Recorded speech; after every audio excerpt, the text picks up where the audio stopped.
Hi friends, welcome to Shri cooking channel. ನಾನು ಸುನೀತಾ. ತುಂಬಾ ವಿಶೇಷವಾಗಿ ಈ ಬೇಸಿಗೆಯಲ್ಲಿ ತುಂಬಾ ರುಚಿಕರವಾದ ಸಾಬೂದಾನಿ ಸಂಡಿಗೆಯನ್ನು ಮಾಡ್ತಿದ್ದೀನಿ.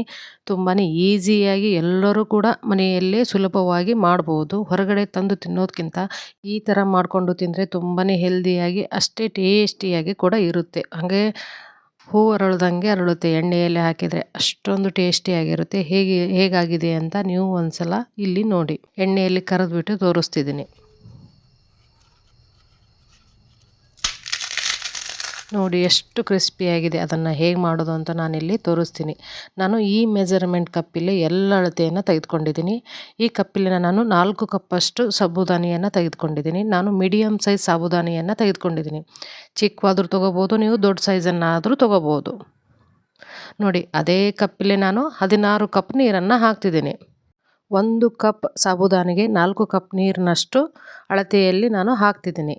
ನೀವು 2 ಕಪ್ಪಿಗೆ 8 ಕಪ್ ನೀರನ್ನು ಹಾಕ್ಬೋದು. ನಾನು 4 ಕಪ್ಪಿಗೆ 16 ಕಪ್ ನೀರನ್ನು ರಾತ್ರಿ ನೆನೆ ಇಡಲಿಕ್ಕೆ ಹಾಕ್ತಿದ್ದೀನಿ. ಓವರ್ ನೈಟ್ ಇದನ್ನು ನೆನೆಸಬೇಕು.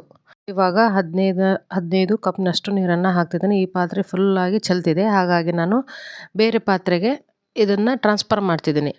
ಇನ್ನೊಂದು ಪಾತ್ರೆಗೆ ಇನ್ನೊಂದು ಕಪ್ ನೀರನ್ನು ನಾನಿಲ್ಲಿ ಹಾಕ್ತೀನಿ. ಟೋಟಲ್ಲಾಗಿ ನಾನು 16 ಕಪ್ ನೀರನ್ನು ಇದಕ್ಕೆ ಸೇರಿಸಿ ರಾತ್ರಿ ಎಲ್ಲ ನೆನೆಸಲಿಕ್ಕೆ ಇಟ್ಟಿದ್ದೀನಿ. ಈ ಥರ ಓವರ್ ನೈಟ್ ಎಲ್ಲ ನೆನೆಸಿಟ್ಟು ಸಾಬೂದಾನಿ ಸಂಡಿಗೆಯನ್ನು ಮಾಡಿದರೆ ತುಂಬಾ ಹಗುರವಾಗಿ, ತುಂಬಾ ಟೇಸ್ಟಿಯಾಗಿ, ಅಷ್ಟೇ ಕ್ರಿಸ್ಪಿಯಾಗಿ ಕೂಡ ಬರುತ್ತೆ. ನೋಡಿ, ನಾನಿಲ್ಲಿ ಓವರ್ ನೈಟ್ ನೆನೆಸಲಿಕ್ಕೆ ಇಟ್ಟಿದ್ದೀನಿ. ನೆಕ್ಸ್ಟ್ ಡೇ ಮಾರ್ನಿಂಗ್ ನಾನು 8 ಗಂಟೆಗೆ ಇದನ್ನು ಓಪನ್ ಮಾಡ್ತಿದ್ದೀನಿ. ನೋಡಿ, ಎಷ್ಟು ಚೆನ್ನಾಗಿ ಸ್ಮೂತ್ ಆಗಿದೆ, ಹಾಗೆ ಹಿಟ್ಟು ಥರ ಆಗಿದೆ. ನೀರನ್ನು ಚೆನ್ನಾಗಿ ಹೀರ್ಕೊಂಡಿದೆ. ನೋಡಿ, ನಾನು ಅಳತೆಯಲ್ಲಿ ನೀರನ್ನು ಹಾಕಿದ್ದು ಸರಿಯಾಗಿ ನೆಂದಿದೆ. ನಾನು ಇವಾಗ ದೊಡ್ಡ ಪಾತ್ರೆಯಲ್ಲಿ ನಾನು ಸೇಮ್ ಕಪ್ನ ಅಳತೆಯಲ್ಲಿ ನಾನು 16 ಕಪ್ ನೀರನ್ನು ಇದಕ್ಕೆ ಮತ್ತೆ ಸೇರಿಸ್ತಿದ್ದೀನಿ.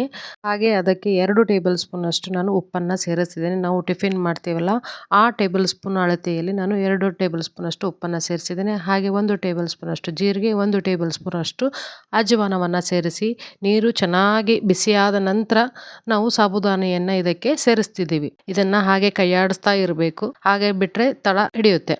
ಯಾರು ಕೂಡ ಸ್ಕಿಪ್ ಮಾಡದೆ ಈ ವಿಡಿಯೋವನ್ನು ಪೂರ್ತಿ ನೋಡಿ. ನಿಮಗೆ ಹೇಗೆ ಮಾಡಿದ್ದೀನಿ ಅಂತ ಕರೆಕ್ಟಾಗಿ ಮೆಜರ್ಮೆಂಟಲ್ಲಿ ಗೊತ್ತಾಗುತ್ತೆ. ಒಂದು 40ರಿಂದ 45 ನಿಮಿಷ ಚೆನ್ನಾಗಿ ಬಾಯ್ಲ್ ಆಗಲಿಕ್ಕೆ ಟೈಮ್ ಹಿಡಿಯುತ್ತೆ.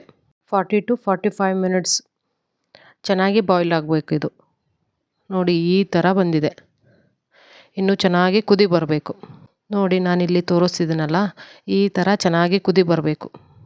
ಈ ಥರ ಕುದಿಯೋ ಮುಂದೆ ಗ್ಯಾಸನ್ನು ಮೀಡಿಯಮ್ ಫ್ಲೇಮಲ್ಲಿ ಇಡಬೇಕು.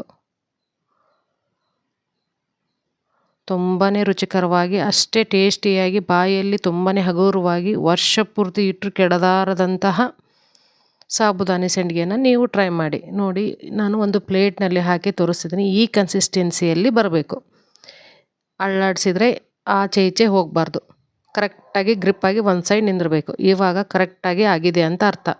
ಇವಾಗ ಗ್ಯಾಸನ್ನು ಆಫ್ ಮಾಡಿ ಒಂದು 15ರಿಂದ 20 ನಿಮಿಷಗಳ ಕಾಲ ತಣ್ಣಗಾಗಲಿಕ್ಕೆ ಬಿಡಬೇಕು. ನೋಡಿ, ಈ ಥರ ಕ್ರೀಮಿ ಟೆಕ್ಸ್ಚರ್ ಬರಬೇಕು. ಒಂಥರ ಜೆಲ್ ಬಂದಂಗೆ ಬಂದಿದೆ. ನೀವು ಫ್ಯಾನ್ ಕೆಳಗೆ ಇಟ್ಟು ಒಂದು 15ರಿಂದ 20 ನಿಮಿಷಗಳ ಕಾಲ ತಣ್ಣಗಾಗಲಿಕ್ಕೆ ಬಿಡಬೇಕು.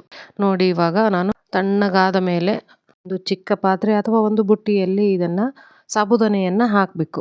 ನಮಗೆ ಹಾಕಲಿಕ್ಕೆ ತುಂಬಾ ಈಸಿಯಾಗಿ ಬರುತ್ತೆ. ನೋಡಿ, ಎಷ್ಟು ತಿಕ್ಕಾಗಿ ಬಂದಿದೆ ಅಂತ.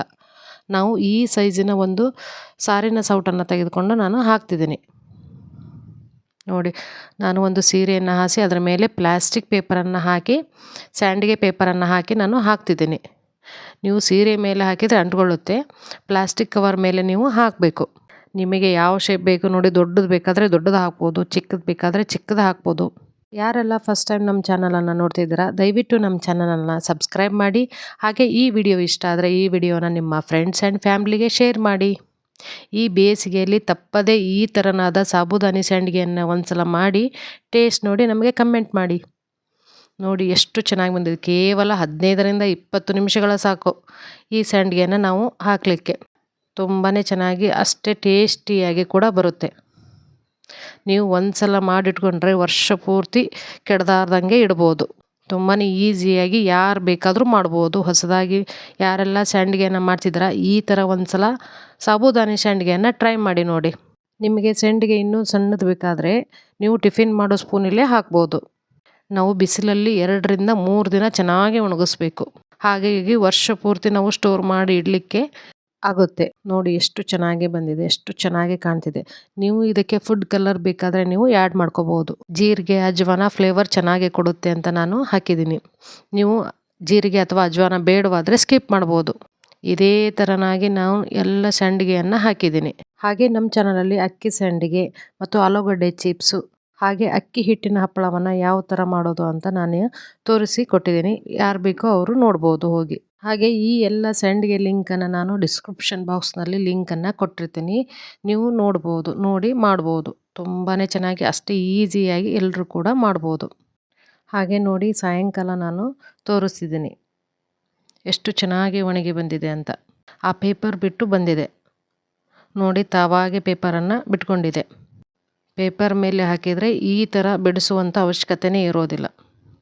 ನೀವು ಸೀರೆ ಮೇಲೆ ಹಾಕಿದರೆ ತುಂಬಾ ಅಂಟ್ಕೊಳ್ಳುತ್ತೆ. ಅದನ್ನು ನೀರೆಲ್ಲ ಹಾಕಿ ಅದರ ಮೇಲೆ ಹಸಿ ಮಾಡಿ ತೆಗಿಬೇಕು. ಮತ್ತೆ ಅದನ್ನು ಪ್ಲೇಟಲ್ಲಿ ಹಾಕಿ ಒಣಗಿಸ್ಬೇಕು. ಎಲ್ಲ ದೊಡ್ಡ ರಾಮಾಯಣ ಇದು. ಈ ಥರ ಪ್ಲಾಸ್ಟಿಕ್ ಪೇಪರೆಲ್ಲ ಹಾಕಿ ಒಣಗಿಸಿ ನೀವು ಮಾಡಿ ನೋಡಿ. ಒಣಗಿದ ಮೇಲೆ ಎಷ್ಟು ಚೆನ್ನಾಗಿ ಬಂದಿದೆ ಅಂತ. ಹಾಗೆ ಗ್ಲಾಸ್ ಥರ ಆಗಿದೆ. ಈ ಬೇಸಿಗೆಯಲ್ಲಿ ಈ ಥರ ಮಾಡಿ ಇಟ್ಕೊಂಡ್ರೆ ವರ್ಷ ಪೂರ್ತಿ ನಾವು ತಿನ್ಬೋದು. ಇವಾಗ ಎಣ್ಣೆಯಲ್ಲಿ ಕರಿದು ತೋರಿಸ್ತಿದ್ದೀನಿ ನೋಡಿ. ಎಣ್ಣೆ ಚೆನ್ನಾಗಿ ಬಿಸಿ ಆದಮೇಲೆ ಗ್ಯಾಸನ್ನು ಮೀಡಿಯಮ್ ಫ್ಲೇಮಲ್ಲಿಟ್ಟು ಈ ಥರ ನಾವು ಎಣ್ಣೆಯಲ್ಲಿ ಹಾಕಿ ಕರಿಬೇಕು ನೋಡಿ. ಹಾಗೆ ಎಷ್ಟು ಚೆನ್ನಾಗಿ ಹೂ ಅರಳ್ದಂಗೆ ಅರಳುತ್ತೆ. ನೀವು ಇದಕ್ಕೆ ಕಲರನ್ನು ಆ್ಯಡ್ ಮಾಡಿ ನೀವು ಸಾಬುದಾನಿ ಸಂಡಿಗೆಯನ್ನು ಮಾಡ್ಬೋದು. ನಮಗೆ ಕಲರ್ ಬೇಡ, ನ್ಯಾಚುರಲ್ ಆಗಿ ನಾವು ಮಾಡಬೇಕಾದ್ರೆ ನೀವು ಅರಿಶಿಣ ಪುಡಿಯನ್ನು ಹಾಕಿ ನೀವು ಮಾಡ್ಕೋಬೋದು.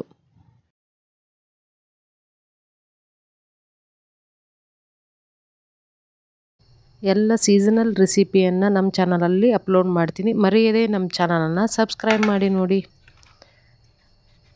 ಯಾವ ಥರ ಬಂದಿದೆ, ಎಷ್ಟೊಂದು ಕ್ರಿಸ್ಪಿಯಾಗಿದೆ. ಮತ್ತೆ ಹೊಸ ರೆಸಿಪಿಯೊಂದಿಗೆ ನಾನು ನಿಮ್ಮನ್ನು ಭೇಟಿ ಆಗ್ತೀನಿ. Watching for my videos, keep street cooking channel. Thank you.